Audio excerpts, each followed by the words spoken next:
Sa iba pang mga balita, patay sa pamamaril ang isang lalaki sa Escalante Negros Occidental. Yan at ang iba pang mga rumarapidong balita mula sa probinsya, hatid ng iba't ibang istasyon sa ilalim ng MBC Media Group.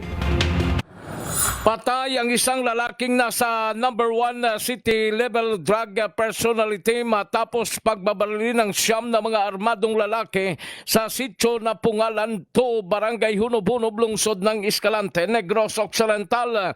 Ang biktima kinilala na si Edgar Caraat, 51 anyos, residente ng nasabing lugar. Ayon kay Police Lieutenant Colonel Albert C., Chief of Police ng Escalante City PNP, habang nasa loob ng kanyang bahay ang biktima nang pasukin ng siyam na katao at walang awang pinagbabaril. Napag-alaman na nasa City Top 1 legal drug personality ang biktima.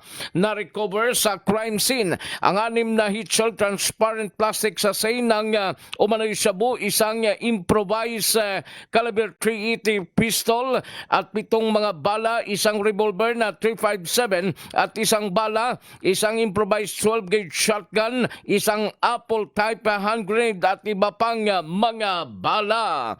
Para sa MBC TV Network News, ito si Rex Cantong, una sa Pilipinas, una sa Pilipino. Walang takas at himas Rias ngayon ang isang suspect sa panuhold up dito sa lalawigan ng Northern Samar matapos na ikasan ng otoridad ang isang hot pursuit operation kung saan ang nasabing suspect ay naaristo. Nahuli ito ng Lope de Vega Municipal Police Station na pinapangunahan ni Police Captain Sherwin Aldrin Portajada, ang Chief of Police. Ang nahuling suspect ayon sa report ng PNP ay isang 40 anyos at residente na naturang bayan ng barangay Sumuroy. Nakuha sa posisyon ng suspect ang isang improvised rifle o tinatawag dito sa lalawigan na bartog, sling bag, cellphone at cash na tinangay nito mula sa biktima. Sa pag-iimbestiga ng kapulisan, persahan na kinuha ng suspect ang gamit na nasabing biktima.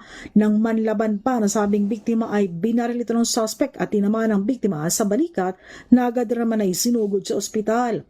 Nasa kustodiya na ito ngayon ng kapulisan na nasabing suspect at nahaharap ito ngayon sa karampatang kaso. Mula sa MBC Network News, RH34 Jane Galit Bantayan, una sa Pilipinas, una sa Pilipino. Balita mula sa Davao del Norte. Arestado sa pinagsanib na pwersa ng Tagum City Police Station at Davao del Norte Provincial Police Office ang isang 34 anyos na lalaki sa ikinasan nilang anti-illegal drug operation sa pamagitan ng bypass dakong alas 10:37 ng umaga doon sa barangay La Pilipina, Tagum City, Davao del Norte. Ang suspect na kilalang si alias Robert, high value individual at nakatira sa Upper Bless sa Mati City, Davao Oriental. Sinasabing operasyon, positibong nabilhan ng suspect sa operatiba na nagpanggap na pusher buyer, kaya napusaso ng suspect. Nakuha sa posisyon ng suspect ang illegal na droga na hinihinalang shabu na may standard drug price na 340,000 na may bigat na 50 grams. Sa ngayon, nakulong na ang suspect sa Tagum Police Station at kaso paglabag sa Republic Act 9165 o Comprehensive Dangerous Drugs Act of 2002 ang isasampang kaso laban sa suspect. Para sa MBC TV Network News, ito si June Suter, una sa Pilipinas, una sa Pilipino.